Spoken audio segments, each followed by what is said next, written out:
জয় নিতাই, জয় গৌর হরিবল, জয় রাধেশ্যাম।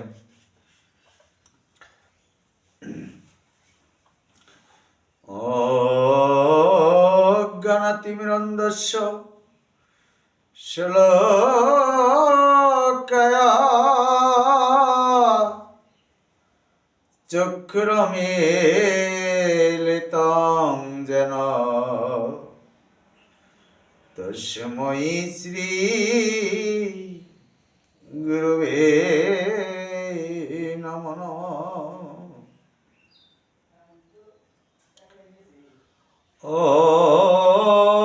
অখণ্ডমণ্ডলম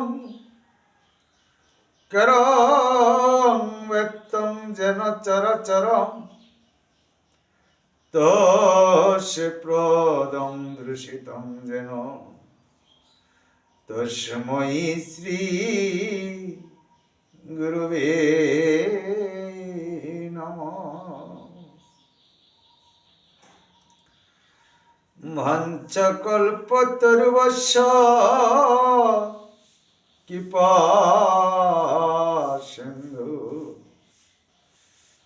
এব চ পতিতানাং পাবনভয় বৈষ্ণবভয় নমো নমঃ। নমো ব্রহ্মণ দেবায় গো ব্রাহ্মণ হিতায় চ জগৎ হিতায় কৃষ্ণায় গোবিন্দায় নমো নমঃ। পিতা স্বর্গ পিতা ধর্ম পিতা হি পরম তপ ইতরি প্রতিমা পর্ণে পিয়ন্তি সর্বদেবতাভ্যয় নমো নমঃ। হে কৃষ্ণ করুণা সিন্ধু দীনবন্ধু জগৎপতে গোপেশ গোপিকা কান্ত রাধাকান্ত নমস্তে। নাহং তৃষ্ণামি বৈকুণ্ঠং যোগিনাং হৃদয়েন চ মোদভক্ত যত্র গায়ত্রী তত্র তৃষ্ণামি হে নারদ। ওম নমো বিষ্ণুপাদায় কৃষ্ণপৃষ্ঠায় ভূতলে নিত্যনীলা প্রবিষ্ট শ্রীমতি তিরণ্য স্বামী স্বয়ং কিশোর গোস্বামী রাতুল শরণে পরিদায়। ওম নমো বিষ্ণুপাদায় কৃষ্ণপৃষ্ঠায় ভূতলে নিত্যনীলা প্রবিষ্ট ভুবন মোহন গোস্বামী রাতুল শরণে পরিদায়। ওম নমো বিষ্ণুপাদায় কৃষ্ণপৃষ্ঠায় ভূতলে নিত্যনীলা প্রবিষ্ট দুলাল মোহন গোস্বামী রাতুল শরণে পরিদায়। হরে কৃষ্ণ কৃষ্ণ কৃষ্ণ হরে হরে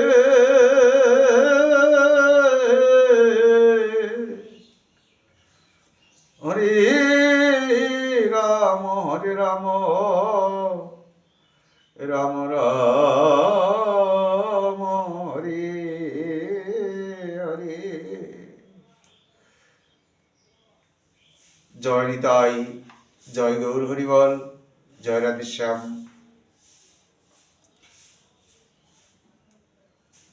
আপনাদের সাধুগুরু বৈষ্ণবের শ্রীচরণে আমার শত সহস্র কোটি কোটি দণ্ডপট প্রণাম।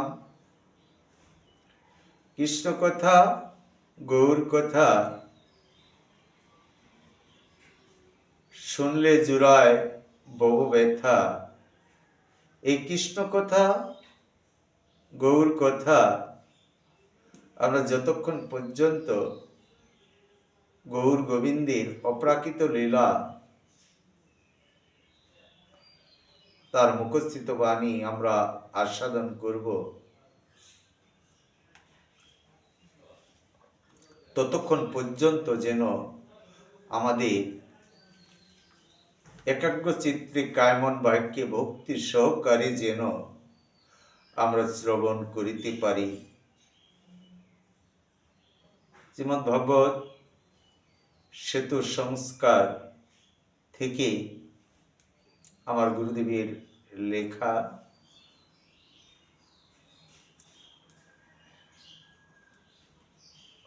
তাই দেখেন, আমার এই পঠন পাঠনে অনেক হয়তো ভুল ত্রুটি বিচ্যুতি হবে, তাই আমাকে নিজের সন্তান মনে করে আমাকে ক্ষমা সুন্দর দৃষ্টিতে দেখবেন। জয় নিতাই, জয় গৌর হরিবোল, জয় রাধেশ্যাম। ভক্ত বাজারে কেবল বাবা হইচই, কিন্তু শুদ্ধ ভক্ত মিলছে ভাই কই। ভক্তির তো অভাব নেই, বাজারে অনেক ভক্ত, ভক্তের অভাব নেই, কিন্তু শুদ্ধ ভক্ত মিলছে বা কই। শুদ্ধ ভক্ত ভাবা বাবা খুবই কঠিন। কি বিশ্বাস হচ্ছে না, তাহলে প্রমাণটা করে দেখাই। এই দেখুন না, কতগুলো ভক্ত গীতা পড়ছেন, প্রতিদিন মালাও টানছেন, লক্ষ লক্ষ কপালে তিলক চন্দনের ফোঁটা করে হরে কৃষ্ণ নাম বলছে সুরের মাধ্যমে। কিন্তু সুরে তাহলে কীর্তন করতে গিয়ে করতালের ঘষণে দুই হাতের অঙ্গুলগুলোতে গোটা পড়ে গেছে বাবা। অর্থাৎ ভক্ত সঙ্গ করতে বসলে হাউমাউ কান্নার শেষ থাকে না। কিন্তু ভক্ত সঙ্গ করছেন, কিন্তু তখন তাদের আর কান্নাকাটির আর পরিশেষ থাকে না বাবা। কিন্তু যার যেরকম, জনিতায় জয় গৌর হরিবল,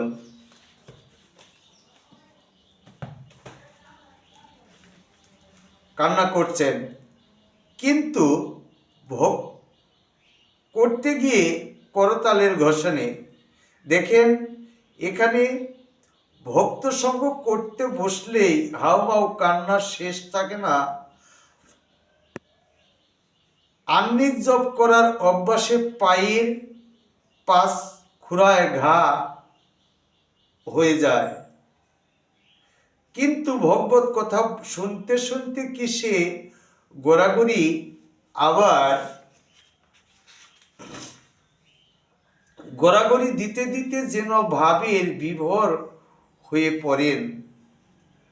কিন্তু সে কেবল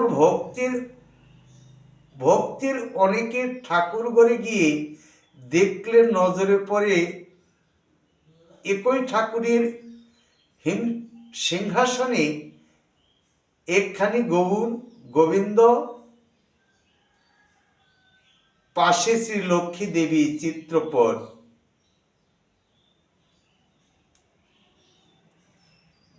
নিচেই তার ঘর। কিন্তু এভাবে যদি আমরা এই গৌর গোবিন্দের সেবা পূজা দিই, তাহলে কি হবে? হওয়ার কথা নয় বাবা। কিন্তু সঠিক সিদ্ধান্তে গৌর গোবিন্দের সেবা দিতে গেলে আমার গোবিন্দের আসনে কখনোই লক্ষ্মীর চিত্রপট রাখা যাবে না। গোবিন্দ পূজাও করছেন, আবার লক্ষ্মীর ঘটও বসাচ্ছেন। তাহলে কি হবে? হওয়ার কথা? হওয়ার কথা নয়। তার অন্য ধারে সিদ্ধিদাতা গণেশজি। এই যে আমাদের মনের বিভ্রান্তি, এভাবে যদি আমরা গৌর গোবিন্দের সেবা পূজা করি, তাহলে আমরা কি সঠিক সিদ্ধান্তে পৌঁছাতে পারলাম না। এক পাশে মা কালীর মূর্তি, আবার শ্রী বিশ্বকর্মার আসনে এক অংশে দখল করে বসে আছেন। আবার কেউ কেউ বলেন এখানে সব ঠাকুর রাখতে নেই, ঘরে এক কোণে সঘট লক্ষ্মী দেবী, মা কালী বা দুর্গা, গণেশজি, বাবার ভোলানাথের লিঙ্গ বিগ্রহ ইত্যাদি 5-7 রকমের, আর অন্য কোনায় গৌর গোবিন্দের আসন। মনে আর শেষ নেই। তাইলে কি আমি সঠিক বৈষ্ণব হতে পারলাম? বৈষ্ণবতা কি রক্ষা হলো? এই যে আমরা শুদ্ধ ভক্ত সাধু সেজে বসে আছি, কিন্তু আমাদের কত যে বিভ্রান্তির মধ্যে আমরা পড়ে আছি।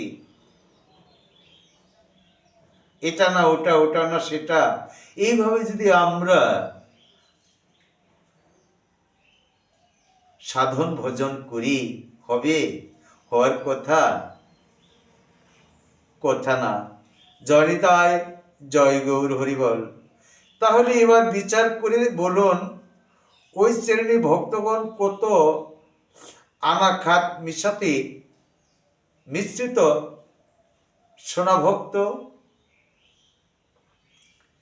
তাইলে এখানে যদি আমরা, যেমন স্বর্ণকার 2 আনা খাট দিলেন, আবার 3 আনাও দিলেন, আবার দেখা গেল 4 আনা, 5 আনা, 6 আনা, 7 আনা, 8 আনা, এইভাবে খাট করতে করতে করতে করতে দেখেন ঠাকুর দেবতার সরাসরি খাঁটি ভক্তির অভাবও ভারী। কারণ আমাদের সিদ্ধান্তে পৌঁছাতে পারছে না।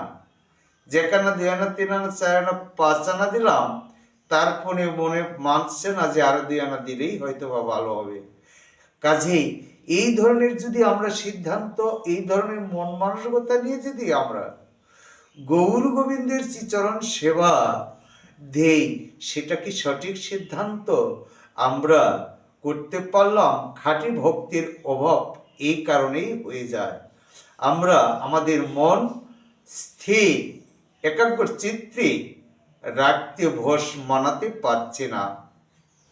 জয়নিতায় অবশ্যই তাদেরকে প্রশ্ন করলে তারা বলেন, কি করব বাবা, পূর্বপুরুষেরা যা করে গেছেন তা ছাড়া কি করে? আমার শাশুড়ি মরার আগে বলে গেছেন প্রতিদিন 3টি করে জবা ফুল মায়ের চরণে দিতে। শাশুড়ি মা বলে গেলেন যে বোমা, আমি মরে গেলে তোমরা কি করবে জানো?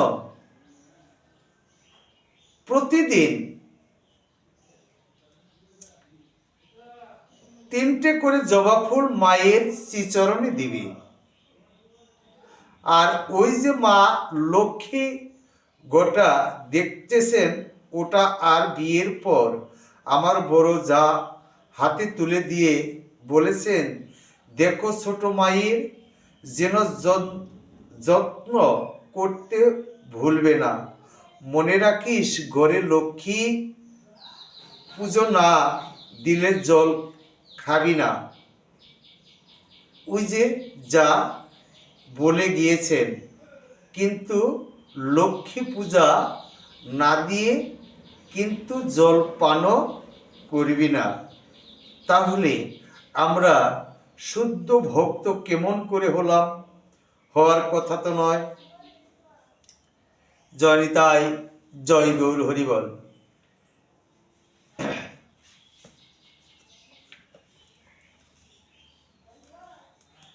তাই দেখো, ছোট মায়ের যেন যত্ন করতে ভুলবি মনে রাখিস, ঘরে লক্ষ্মী পুজো না দিয়ে জল খাবি নে। বেশি কিছু করতে পারি না বাবা। বড় সংসার, সব দিনে পাঁচালি পড়ার সময়ই পাই না। লক্ষ্মীর পাঁচালি, এত বড় সংসার করতে করতে, সংসারের মাঝে থেকে কিন্তু লক্ষ্মীর পাঁচালি পর্যন্ত পড়তে পারি না। তাই অনেক কাজের মধ্যে প্রত্যেক লক্ষ্মী বাড়ি পাঁচালিটা পড়ি, আর 21টা দুব্বা ও কয়েকটা বেল পাতা দিয়ে মায়ের পুজো করি। অবশ্যই প্রতিদিন গোবিন্দ পূজার সময় মা কালীকে 3টে জবা ফুল দিই। শ্বশুর মহাশয় বলে গেছেন মা কালীকে 3টি করে জবা ফুল দিয়ে পূজা করবি। জয় নিতাই, জয় গৌর হরিবল। তাই বৌমা, মঙ্গলবার করে চণ্ডী পাঠ করিও। আর গুরুজন ব্যক্তির কথা ফেলি কি করে? তাই মঙ্গলবারে চণ্ডী পাঠ করি, আর শনিবারে তো বাড়ির উপবাসেই কেটে যায়। দিনের শেষে গৃহ কাজের পুজো করা, পাঁচালি পড়া তো আছেই, আবার মাঝে মধ্যে যেদিন যেমন পারি গীতা পড়ি। দোকানটা তো আছেই, আবার মাঝে মধ্যে যেদিন যেমন পারি গীতা পড়ি। দোকানটা আছে, তাই একটুর বাবার গণেশ ও বিশ্বকর্মার পূজা করি। কিন্তু দোকান আছে, মা গণেশ এবং কি বিশ্বকর্মার পূজাও করি। আমি অত হাত দেই না, বড় মেয়েটা উঠানের বেল তলার শিবের মাথায় 3টি বেল পাতা দিয়ে 1 গটি জল ঢালে। শিবের মাথায় মেয়ে আছে, মেয়েকে বললেন, তুমি প্রতিদিন শিবের মাথায় 3টি করে বেলপাতা দিয়ে তুমি জল ঢালবে। সন্তোষী মায়েকে তো ধরে রাখতেই হয়। সংসারের মঙ্গল অমঙ্গল বলে কথা আছে না? দেখেন আমাদের কি কত চিন্তা চেতনা, কত ভাবনা। এই যে আমাদের লক্ষ্মী পূজা, গণেশ পূজা, বিশ্বকর্মা পূজা, মায়ের পূজা এবং শিবের মাথায় জল দিতে হবে, এই যে আমাদের বিভ্রান্তির মধ্যে পড়ে আছি, আমাদের মনকে বশ মানাতেই পারছে না যে কলির একমাত্র গৌর গোবিন্দ ব্যতীত ছাড়াই আর কোনো পূজা পার্বণ করার কোনো প্রয়োজন নেই। কিন্তু যে সেবা দিলে এই মানব জনম ধন্য হবে, সেদিকে কখনোই দৃষ্টিই রাখি না। কিন্তু আমরা বলেও থাকি, তিলকও কাটছি, কণ্ঠে মালাও দিছি, আঙ্গিক জপাদিও করেছি, কিন্তু বিভিন্ন পূজা পার্বণে বিভিন্ন দিকে মনকেও ধাবিত করছি। তাইলে কি সঠিক সিদ্ধান্তে শুদ্ধ ভক্ত, শুদ্ধ বৈষ্ণব হতে পারার কথা পারলাম না। এভাবে যদি আমরা তো ধরে রাখতে হয় সংসারের অমঙ্গল, যদি এ ধরনের চিন্তা চেতনাই বা থাকে, তাহলে কেমন হলো? নকল পূজার হুড়াহুড়ি আসল পূজা দিচ্ছি গড়ি, কই আসল পূজা তো হচ্ছে না। তাই কোনো কোনো ভক্ত বলেন আমার তো ইচ্ছে নেই বাবা, গুরু দেব বলেছেন গোবিন্দ পূজা করিবি, আবার সেই সাথে লক্ষ্মী গণেশ কালী দুর্গা ওদেরও একটু করে মিষ্টি জল দিবি। তাই গুরুদেবের আদেশ অমান্য করি কি করে? গোবিন্দ পূজার কথাও বললেন, আবার দুর্গা মা কালী তাদেরকে মিষ্টি জল দিতে বললেন। এই যে যে আমাদের বিভ্রান্তি, এই গুরু গোসাই অভাব নেই, শুদ্ধ সদ্গুরুর আশ্রয় আশ্রিত যতক্ষণ পর্যন্ত আমরা না পৌঁছাতে পারবো, আশ্রয় না নিতে পারবো, ততক্ষণ পর্যন্ত সঠিক রাস্তা এবং অবলম্বন করতেও আমরা পারবো না।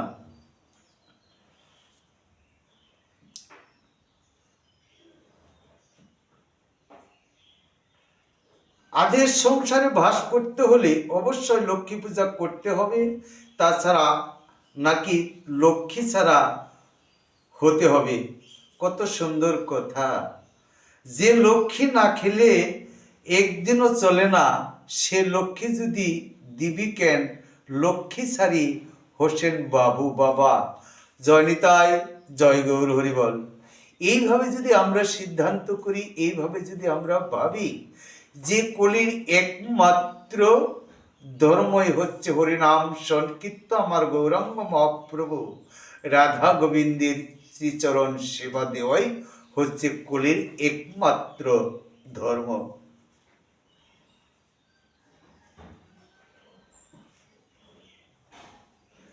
কলির একমাত্র ভজন হরিনাম সংকীর্তন। কলির ধর্ম আমার গোবিন্দের শ্রীচরণ সেবা। যার নিমিত্তে, যার ভালোবাসায়, যার লক্ষ্যে এই ধরাতে কলির মাঝে এসেছি আমার গৌর গোবিন্দের শ্রীচরণ সেবায় লাগার নিমিত্তে, তার কাছে প্রতিশ্রুতি দিয়েই এসেছি। যখন ছিলাম মাতৃগর্ভে, নরক যন্ত্রণায় ছিলাম, আমার গোবিন্দের সঙ্গে, অনাদির আদি গোবিন্দের সঙ্গে যখন কখনো কখনো কথা হলো, তখনই তো বলেছিলাম হে প্রভু দয়াময়, আমি আর এই ধরাতে যাব না। তখন গোবিন্দ বলেছিলেন তুমি যদি ধরাতে না যাও তাহলে যে তোমার মাতৃহত্যা হবে, যে মাতৃহত্যা যে মহাপাপ। তখন গোবিন্দ বলেছিলেন হে জি, তুমি যাও, তুমি গিয়ে একমাত্র আমার হরিনাম সংকীর্তন করবে এবং আমার শ্রীচরণ সেবা দিবে, তবেই তোমার এই মানব জনম ধন্য হবে। কিন্তু এসে সব কিছু সংসার সংসার করে সব কিছু হারিয়ে ফেলেছে।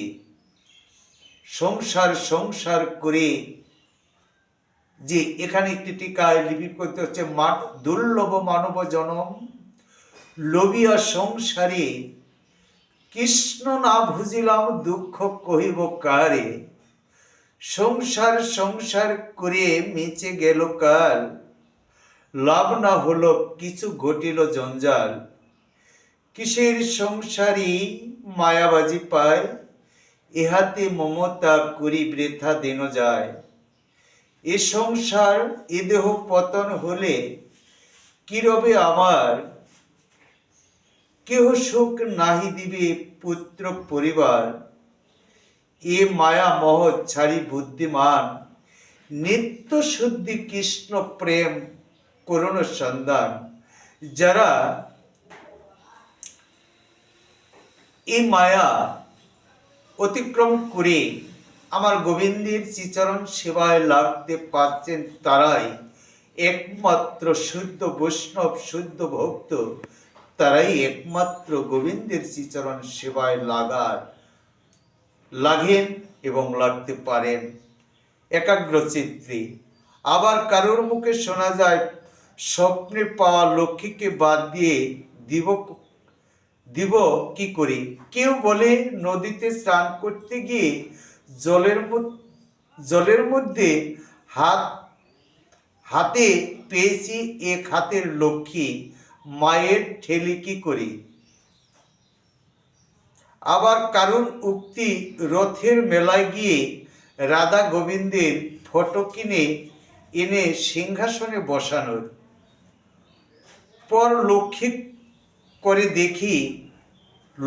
করে দেখি ও বাবা, এই যে লক্ষ্মী নারায়ণ গো।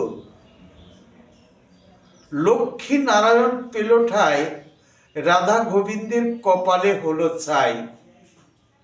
একমাত্র লক্ষ্মী নারায়ণ দেখেন নিয়ে ভাবলেন, গেলেন রথে চিত্রপট আনলেন, এনে দেখেন লক্ষ্মী নারায়ণ।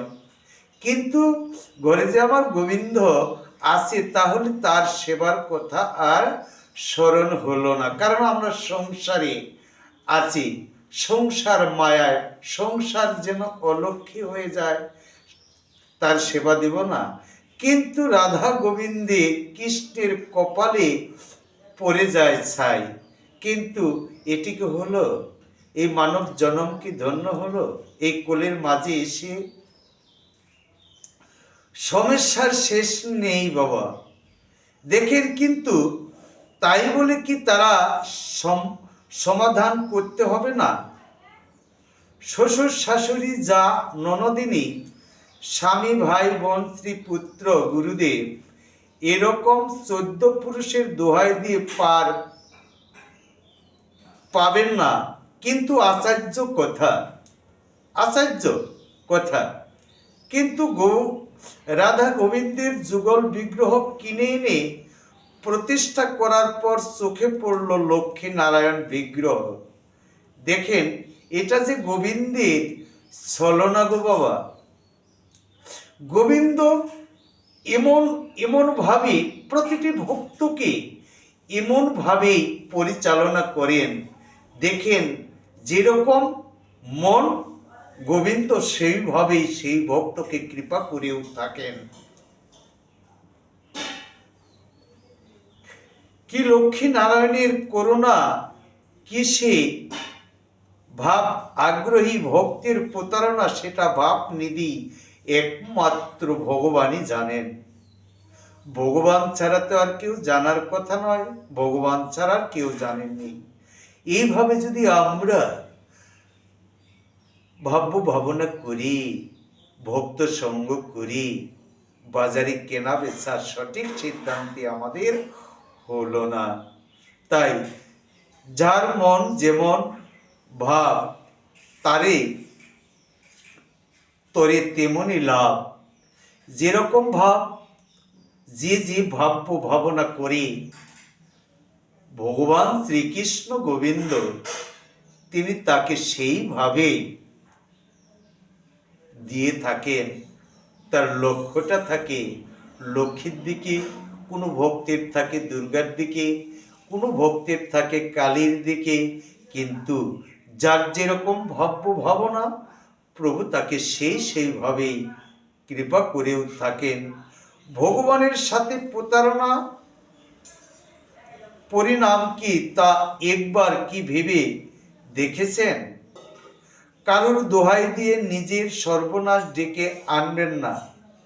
কারণ অবশ্যই একেবারে অস্বীকার করছে না যে অনিচ্ছা সত্ত্বেও বিভিন্ন দেবতার পূজা ব্রতদারি করতে হয় না। কিন্তু তা বলে কি আপনাকে সংস্কার আনতে হবে না? আপনার যদি উদ্দেশ্য হয় যে গৌর গোবিন্দ ছাড়া অন্য কাউকে বুঝবেন না, তাহলে কি আপনার স্ত্রী পারে লক্ষ্মীর ঘর পারতে? যদি আমার গৌর গোবিন্দে শ্রীচরণ ছাড়াই আর কোনো কিছু যদি ভাবনায় যদি না থাকে তাহলে সে আপনার সে কি পারবে এই লক্ষ্মীর ঘর পারত কি? পাতা কোথাও তার ছিল না। তাই লক্ষ্মীকে বিদায়ের ভয়ে সর্বলক্ষ্মী মহালক্ষ্মী রাধারানীকে স্থান দিতেও পাচ্ছেন না। একমাত্র লক্ষ্মীর ভয়ে, লক্ষ্মীর ঘটে একমাত্র আমার শ্রী রাধারানীকেও তিনি স্থান দিতে পাচ্ছেন না। কত যে মনের সংশয় গো, এ সংশয় কেটেই উঠতে পারছে না যে এই মানব জনমকে ধন্য করে আমার গোলক বৃন্দাবনে বৈকুণ্ঠ ধামে পৌঁছাবেন, সে চিন্তাটুকু আমার মায়েদের বা বাবাদের নেই। কারণ অমঙ্গল হবে এই ভাবনায় এই সংসার যে সংসার নয়, যে সংসারে করলে এই ধরাতে আর আসতে হবে না, তাকে নিয়ে কখনোই সঠিক সিদ্ধান্তে পৌঁছাতে পারলাম না এবং তার শ্রীচরণ সেবায় লাগতেও পারলাম না। তাহলে কি এই মানব জন্ম ধন্য হবে? হওয়ার কথা নয়। কিন্তু একটিবার এর জন্য কি ভেবে দেখছেন সর্বলক্ষ্মীময়ী শ্রীমতী রাধারানীর কৃপা লাভ করলেই নারায়ণ শ্রীকৃষ্ণ আপনার সকল অভাব পূরণ করে দিবেন? সেটি কখনো ভাবনা করলাম না।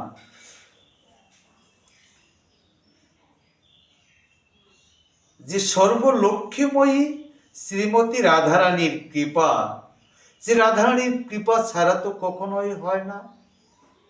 লাভ করলেই নারায়ণই শ্রীকৃষ্ণের আপনার সকল অভাব পূরণ করে দিবে। মূল নারায়ণ কৃষ্ণ ঠাকুর, তার নাহি বানাও কুকুর। যে নারায়ণী যে শ্রীকৃষ্ণ ঠাকুর, হ্যাঁ, তাকে কুকুরের মতো বানিয়ে থাকো। জয় নিতাই, জয় গৌর হরিবল। তাই আপনার সংস্কার আপনাকেই আনতে হবে, কেউ তো এনে দিবে না। আপনার সংস্কার আপনারই করতে হবে। আপনার গৃহে আপনি শ্রী গোবিন্দের সেবা কিভাবে দিবেন, কিভাবে করবেন, কিভাবে আপনি গৌর গোবিন্দের শ্রীচরণ দর্শন করতে পারবেন, সেটা আপনারই আনতে হবে। আপন ছাড়া, আপনি ছাড়া তো কেউ পারবে না। পূর্বপুরুষের আদর্শ বর্তমান যুগে বহু লংসের কুসংস্কার বিবেচিত হচ্ছে। এখানে অনেক কুসংস্কার। আমার দাদা কি বলে গেলেন, আমার শাশুড়ি মা কি বলে গেলেন, শ্বশুর কি বলে গেলেন, সেটি নিয়েই আমরা আজও পর্যন্ত সেই কুসংস্কার নিয়েই আছি, কিন্তু সঠিক সিদ্ধান্তে পৌঁছাতে পারলাম না। সেসবের কুসংস্কার নিয়ে আসা আপনারই মানবিক দায়িত্ব ও কর্তব্য। কেন? আগে তো মানুষ এত শিক্ষিতই ছিল না, তখন এত শিক্ষিত ছিলেন না, ছিলেন একমাত্র ঠাকুর। তারাই একমাত্র শিক্ষাগত যোগ্যতা ছিলেন। তারা যে সিদ্ধান্তগুলি দিয়েছেন, সেই সিদ্ধান্তের মোতাবেক আজও পর্যন্ত কিছু বৈষ্ণব, কিছু সাধু বা জড়জগতের যে সেভাবেই চলার চেষ্টা করছেন। শুদ্ধ ভক্ত হতে গেলে, শুদ্ধ বৈষ্ণব হতে গেলে একজন শুদ্ধ এবং সদ্গুরুর আশ্রিত হয়ে সঠিক সিদ্ধান্তে পৌঁছাতে হবে এবং গৌর গোবিন্দের সেবা লাগতে পারবেন। জয় নিতাই, জয় গৌর হরিবল।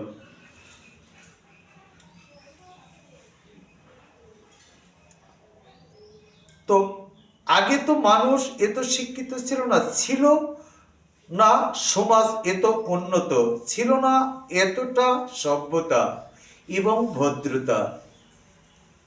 যে গ্রামে একদিন একজনও ম্যাট্রিক পাশের মানুষও ছিল না, ম্যাট্রিক পাশেরও মানুষ ছিল না, অথচ এখন প্রায় ঘরে ঘরে এমন BM ডাক্তার কত কি কই। তখন তো বলছেন না কেউ কেন এত শিক্ষিত হচ্ছে বা হবে, কেউ তো বলছেন না যে এত শিক্ষিত হবেন, কেউ কিন্তু বলছেন না। আগে তো মানুষ খোল দিয়ে, মাটি দিয়ে, তিল পাতা দিয়ে সোটা করতেন। জয় নিতাই, জয় গৌর হরিবল। দিয়ে কাপড় কাচা সাবান দিয়ে মাথা ঘষতেন, আর গোবর লাগিয়ে পায়ের মাটি তুলছে। কলার গাছের মোথা বাগুর ছাল পুড়িয়ে ছাই দিয়ে কাপড় পরিষ্কারও করছেন। যেমন দেখেন কলার যে খোলগুলি মানে ফালটা করে ছোট ছোট করে শুকাই, সেই কলার খোলগুলি পুড়িয়ে কিন্তু ওটি একটি খার বানিয়ে কাপড় পরিষ্কারও তিনি করতেন। গরম জলের ভিতর দিয়ে ওই কাপড়গুলি জাল করতেন, জাল করে সেই কাপড়গুলি পরিষ্কার করতেন। এখন সব বাদ, জেড ফ্রাস ছাড়া সাবানে হাত পড়ে না, তাতে আবার ওয়াশিং মেশিন গা পরিষ্কারের জন্য কত রকমের সুগন্ধি সাবান, শরীরের জন্য কত রকমের কত কি, অত নাম মুখেই আসে না বাবা। আর কালিং হেয়ারের জন্য অর্থাৎ চুল পরিচর্যার নানান ধরনের শ্যাম্পু তো আছেই, কই তখন তো কেউ প্রতিবাদ করে বলছেন না 14 পুরুষের নিয়ম ছাড়ব না, নতুন নিয়ম মানব না। কই এখন তো 14 পুরুষের কথা আসে না, যে আমার শাশুড়ি কি বলে গেছেন, শ্বশুর কি বলে গেছেন, বা 14 পুরুষ কি বলে গেছেন, এখন তো সেটা দেখে না। চুলকে কত রকমের ফেস ওয়াশ দিয়ে পরিষ্কার করেন, কত রকমের ডিজাইন করেন, তখন তো সেটি স্মরণ হয়নি। কিন্তু যখন গোবিন্দের শ্রীচরণ সেবায় লাগবো, তখন বিভিন্ন লক্ষ্মী, দুর্গা, কালী, কাত্যায়নী কত রকম কত সমস্যা এসে যায়। এটি কি মানব জন্ম ধন্য হবে? হওয়ার কথা নয়। সবকিছু ছেড়ে দিয়ে সঠিক সিদ্ধান্তে পৌঁছানোর চেষ্টা করেন, সদ্গুরুর আশ্রিত হন। একাদশী পড়তে হয় না, কত বড় পণ্ডিত পাণ্ডিত্যের বড়াই করে নিয়ে বসে আছেন, গুরুর অভাব নেই। কোন গুরু বলছেন একাদশী করতে হয় না, আত্মাকে কষ্ট দিতে হয় না। আর বাবা, এই ধরনের যদি হয় তাহলে আমার গৌরাঙ্গ মহাপ্রভু কি সিদ্ধান্ত দিয়ে গেলেন, জীবকে ধন্য করে নেন। জয় নিতাই, জয় গৌর হরিবল। এইভাবে যদি আমরা সিদ্ধান্তে পৌঁছাই, মানব জনম কখনোই ধন্য হবে না। এই সিদ্ধান্তের আর শেষ হলো না। এখানে বললেন শাস্ত্র পাঠে হয়ে পণ্ডিত, কৃষ্ণ প্রেমে হলে বঞ্চিত, দৃঢ় বিশ্বাস রাখো কিঞ্চিত, তবেই যাবে মনের গোল। এই ভ্রান্তিগুলি দূর করেন, দূর করলে সঠিক সিদ্ধান্তে পৌঁছানোর চেষ্টা করেন এবং করবেন।